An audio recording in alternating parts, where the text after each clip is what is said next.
Thank you all so much for coming.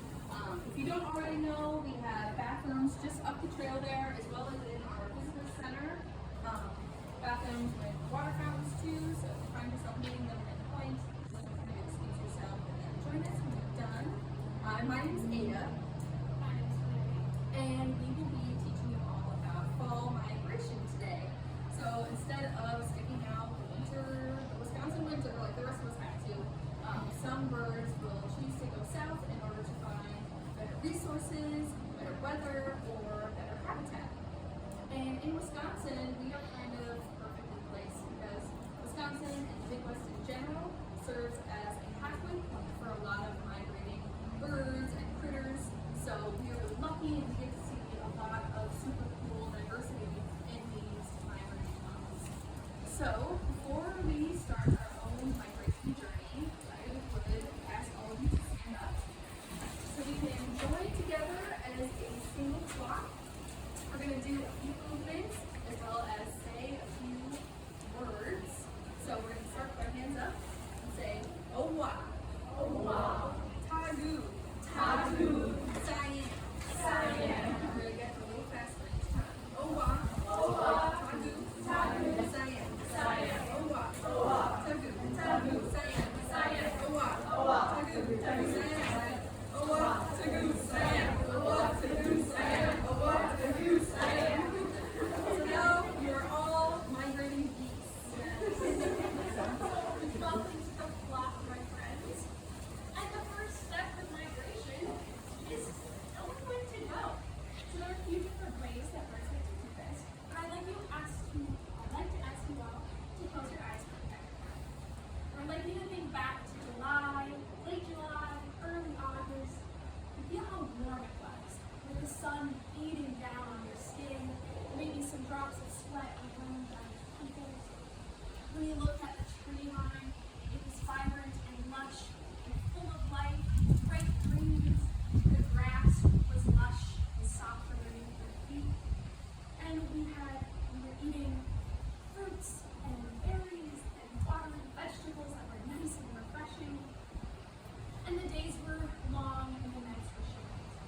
So you can either choose to keep your eyes shut or open your eyes as we return to our bodies in the present time. You can tune into what's the temperature feeling like right now? What maybe extra clothes did you have to put on? When you drove over here, what were the trees looking like? Were they green? Were they colors? Did they have no leaves at all? When you walked over here, what was beneath your feet? Maybe your food has changed a little bit. And how was that? Maybe you got a pumpkin spice latte this past weekend. And I'd like you to tune in also to how late or how sooner it's getting dark.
to get 2 people off of her shoulders.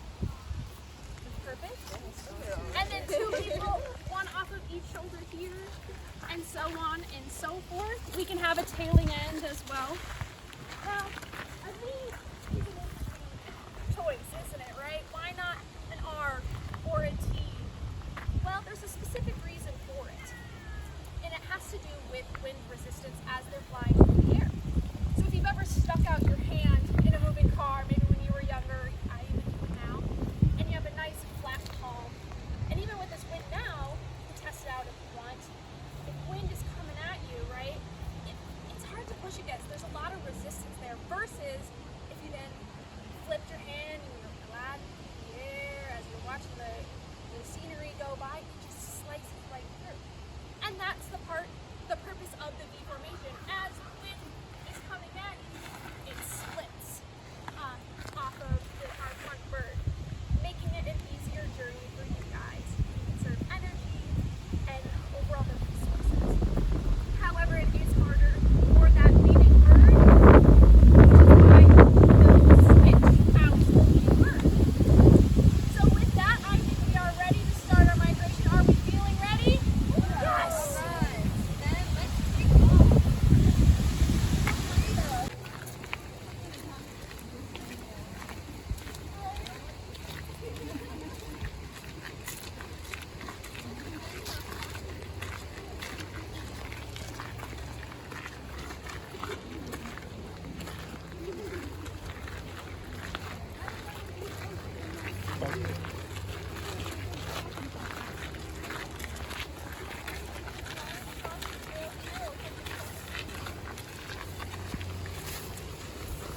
Just be cognizant of people coming down the trail. So the ways in which birds navigate are specific to them in achieving their long journeys to their wintering grounds. And so we used a specific navigating method on our way here. And that method is called milestone or landmark navigation. I remember from last year, those chairs having to turn left, as well as oak trees here, and that this is a good place to stop. So, do any of you have landmarks that you look out for when you're traveling home, going to work, or to a family or friend's house that let you know that you're on the right track? Not too bad, and you? Good.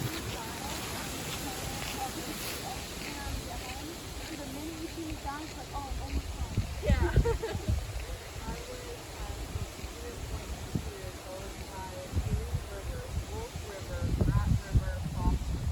Okay, nice. Anyone else have an example they'd like to share? Okay, nice. Well, this is exactly what birds like hawks or eagles will do. They'll use much bigger landmarks like mountains or rivers in order to key in at where they are and let them know how close or far they are from their final destination. So another navigation method that birds will use is navigating through reading the stars. So much like how our sailors will use stars to navigate the vast oceans, birds will use stars to navigate the open skies. And it's theorized that when birds are very young and they're still in the nest with all of their siblings, at night they will look up and be able to study the stars. So can you imagine being all like tucked in a little nest, and you're there with your siblings, and maybe you're staying up later than you should, but you're looking at the stars together. It's very, very romantic little idea. But so what they're looking at when they're studying these stars is the North Star, which is our general north over here. But seeing the North Star, that will kind of teach them that cardinal direction. And with north, they will kind of get the idea of south. And then who has watched like a star time lapse before? What's like the magical thing about it? You know, the time lapse. What do you notice? I think it's gorgeous. Like the North one will, like some of them will stay in the same place. Right? Right, yeah. The North Star will stay, but everything else will kind of turn around it. So with the turning that they're witnessing, they're also getting an idea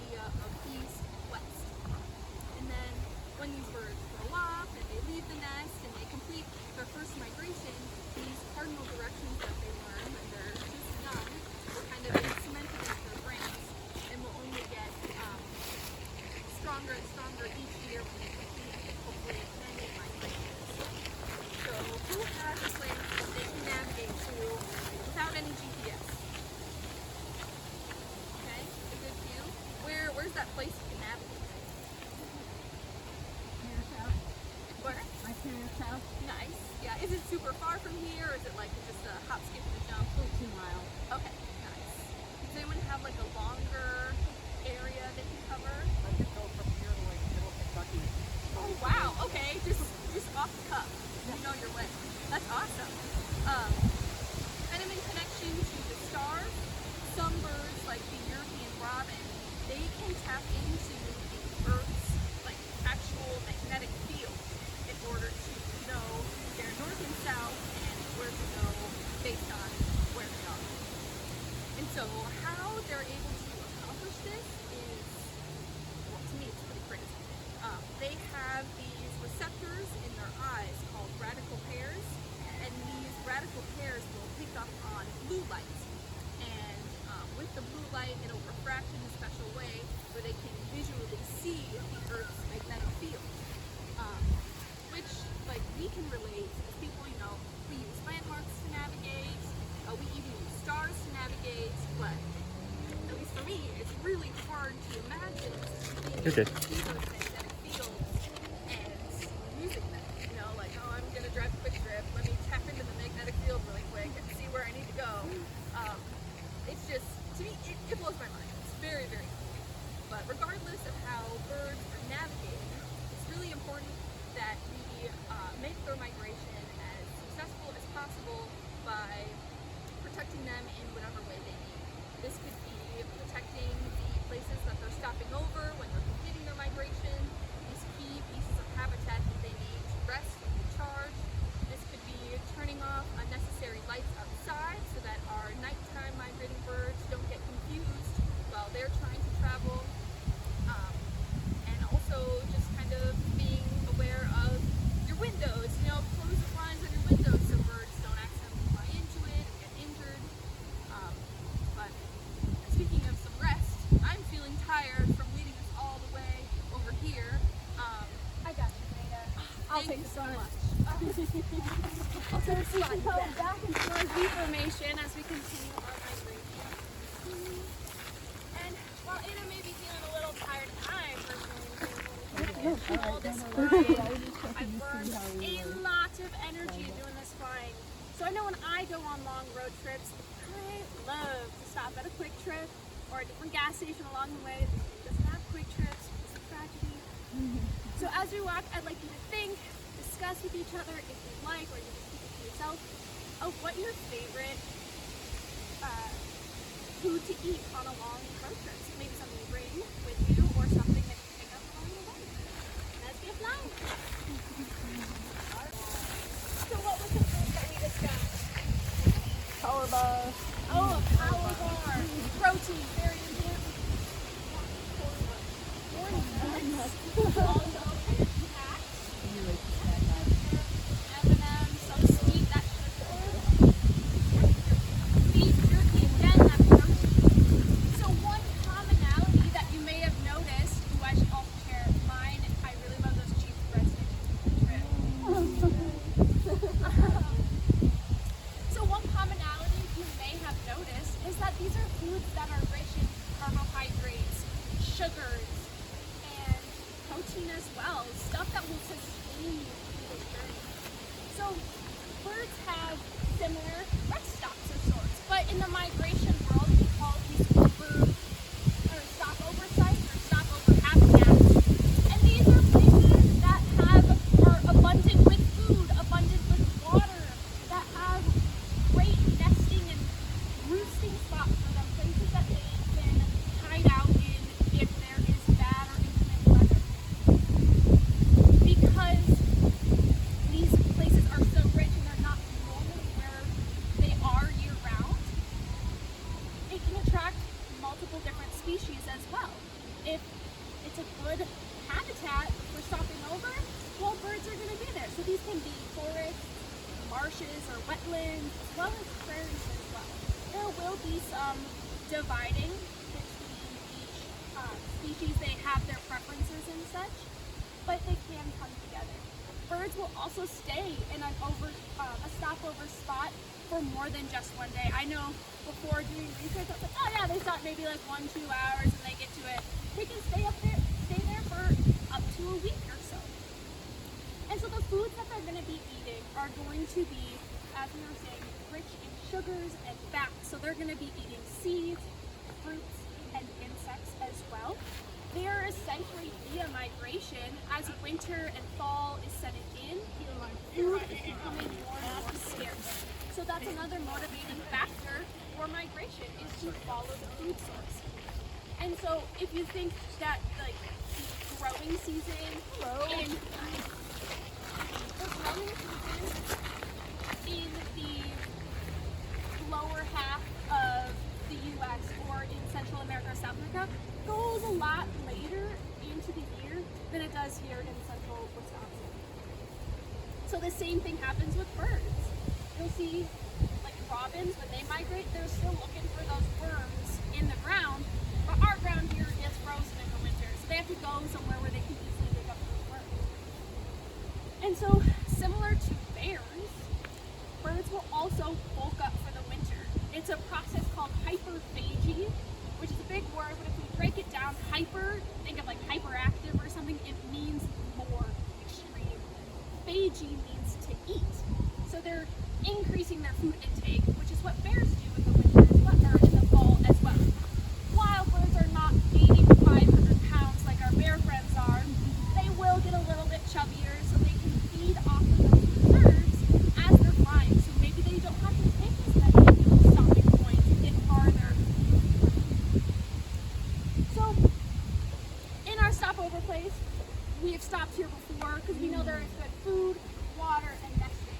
So I'd love it if you guys could either pair up or form trios if you'd like. And we have hidden in the very general vicinity, nothing too far, nothing more than I'd say like 10, 15, 20 feet. Are cards that we have food cards, we have water cards, and we have nesting cards. You may see some already, or maybe some have fallen off with this winter. So it is your task as a pair or as a trio to find one of each. And once everyone has them, come back here, and I think you'll be all rested and ready to go. Next. One for food, one for water, and one for nesting. If you can't find one, Aiden, I know where the best food spots are from past times. They're both behind you and on this side.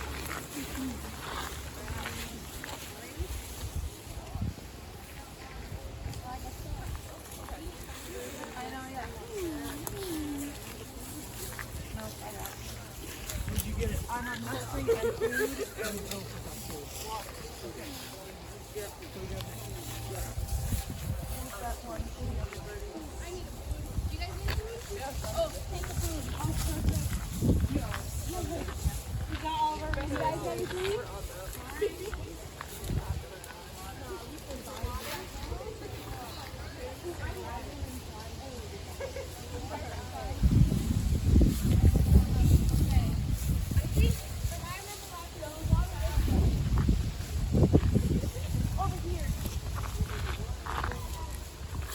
This tree is looking mighty juicy with water.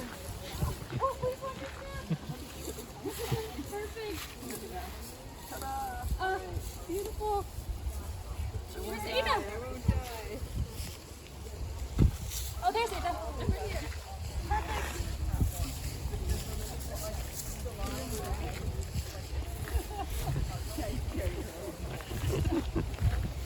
There we go. I'm feeling fueled up, ready to go. But I'm still tired from leaving the block. I got it. I got it this time. Just got a I'm little bit rested. farther to go. Well, fantastic. Yeah, let's, everyone got what they needed? Well, perfect. Everyone's fueled up. We're going to finally get to our wintering grounds here. So we're getting the V formation. And I can take the one more. Or you can hold on to them for souvenirs if you wish. Bye.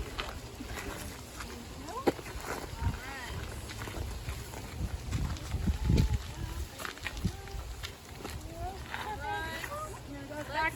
I need a rest. Will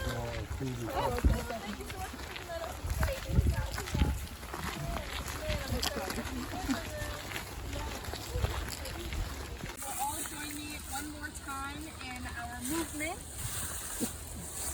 Give our arms up. We'll say, oh wow. Oh wow. Tagu, tagu, sayang. Oh wow. Oh wow. Tagu, tagu, sayang. Oh wow. Tagu, sayang. Oh wow. Tagu, sayang. Oh wow. Tagu, sayang. We're exiting bird mode. But now that we've completed our migration, we can now learn a little bit more about some of our migrating birds that we see very commonly here. So we'll head up the trail one more time to the spot where we learned about navigation, and we will educate you all on the cool birds that we have here. So, follow me. No deformation is mentioned. No deformation. No deformation ways. Yes. I'm not sure over there. You see the moving bird? Right forward, red-headed woodpecker. Moving around a bit. Oh, there he goes! Woodpecker. Yeah, nice red belly. Is that a red belly? Yep. Okay. Not, Non-red-headed. not quite.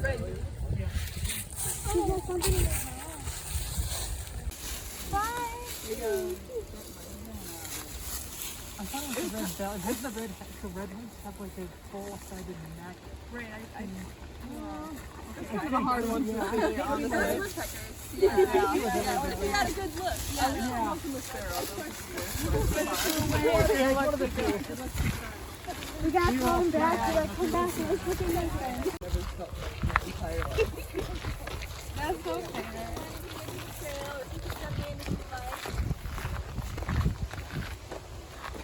The first bird we're going to talk about is the sandhill crane. So, you all familiar with this bird? Very charismatic, big, beautiful bird. And they have quite the long migration to complete. They can be sometimes like the very north of the continent, and then they go down to maybe the tip of Texas or the middle of Mexico. And when these guys are migrating, they're kind of hard to miss. They have that specific bugle call that's very loud, very prominent, and just kind of like, oh, what is that? And they've got that really funky call. But since they have such a long migration, they have these really key stopover points. It's kind of what I was talking about earlier as far as protecting this habitat that they're going into and making sure that they have the resources that they need to complete this extra long migration. So I'll pass this around. There's a few more fun facts on here. But then, next one is our indigo bunting. And so this is the bird I was talking about when I was talking about the star navigation. It was a study done on indigo buntings where they kind of learned that, oh, these birds are studying the stars at night, and they're able to learn these cardinal directions through this method. Since they migrate at night, they are the ones who are going to need those outdoor lights to be turned off so that they can have an easier time making their way to their wintering grounds, because outdoor lights can sometimes look like stars, and you can get confused and get off the path or not be able to get where you need to go. We're going to talk a little bit more about who we were impersonating today, and that would be the Canada goose. There are other species of goose as well, but specifically the Canada goose will be breeding up here in Canada, but will migrate south to the lower half of the U.S. and into the tip or the border with Mexico as well. However, not all Canada geese will migrate. As we are kind of in that central area, some geese will stay here year-round, and that's in part to our urbanization as humans. We've created these slightly warmer spaces of land where maybe the snow isn't as deep, so they're still able to access the resources that they need. So why migrate? Why waste all of that energy when you can just stay here if you still have access to like golf ponds or fountains and all that stuff where they can still get that water? So some geese will stay here year-round, but other times you'll see them high in the sky in that V formation. I also want to say that not all birds fly in a V formation. Not all birds fly as a flock either. Some will be solitary migrators. More typical, you'll see that with hawks or birds of prey as well. But some, or the sandhill cranes also fly in that V formation. So it's a tool, a key way of flying that has come up in many different species of birds. And our last bird that you may be familiar with is the American robin, our sign of spring. They are one of the first birds here in spring, coming back up north from their wintering grounds. They are just like we were talking about with the sandhill crane. Their nestover or stopover sites are really important, so it's really up to us to note where those are and protect those areas so they can keep having successful migrations. Another thing birds, robins, and a lot of other birds face are human structures, transparent structures like glass or windows that they can't see. They can't perceive that there's a barrier. I know I have walked into a clear door once or twice, but it can be fatal for the birds. And so if you've ever been on the UWSP campus, you will also see that some of our newer buildings have these circle stickers on them that allow birds to see that before it's too late, before they're like, oh, there was a wall there that I didn't know about. And also, as Ada mentioned earlier, closing curtains and such can be a great way to tell birds, please don't, if you want to survive. So we'll pass this around. Alright, I can take those one thing. So, this has been our last stop as we've been walking back. We will head back to the pavilion. So please think of any and all questions you have to ask. Do you have a question now? I do actually, before I forget it. I mean, mentioning the importance of like those like stopover sites and stuff like that. Is like the DNR track those at all, or like are they like kind of like birds just like specifically? I'm not sure. I'm sure there is some research going on in there. I didn't dive into that when I was researching for this program. But I know with sandhill cranes, I remember when I was younger going to the place in Nebraska or something where there's a huge flock. So there are some key points that they know with specific birds. I also could suspect that it's maybe state by state, depending if there's funding for it. So, or also work for it as well. And we're not as concerned with these stopover spots because they're pretty good. But with more of those conserved, endangered species, there may be more concern in that regard. Yeah, and this would be a good opportunity too to kind of like know what's in your backyard, or your neighbor's yard. If you have any like farms nearby where you notice there's a lot of these migrating birds coming this way, and then being able to advocate for that space if there are like things that come up that might hurt these birds, but knowing where they're going and being able to speak up to them is super important. Providing bird seed, as long as you are conscious of bears in your area as well, and having those resources for them as stopover spots are maybe becoming smaller and smaller and farther and fewer in between. Having houses being a stopover spot could also be a help. Any more questions before we head back? I just was wondering about naming geese. I heard once, I'm not sure, is it true that they tend to have their young in here where they live more? I don't know, but a lot of different creatures do that, like different amphibians will return to the same pond that they were born in. So, I'll look at that. yeah, The program will look at that. So, but it's not crazy out there, so. I've seen goslings around here, quite a few of them. Yes.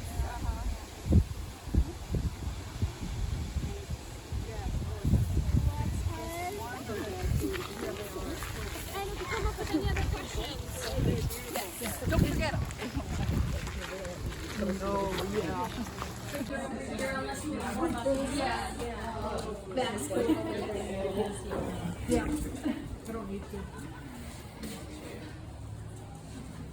Thank you all so much for coming on our migration journey today.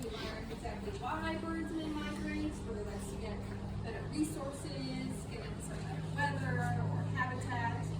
And now that you know how hard it is to migrate, next time you see any of our flying friends up in the sky, feel free to give them a wave, wish them luck, to see if I can add that experience of migrating. If you have more inquiries about the birds that migrate through Wisconsin or stop here and all that stuff, because remember, some birds are even migrating south here, and their north is the tips of Canada. So this is their wintering grounds.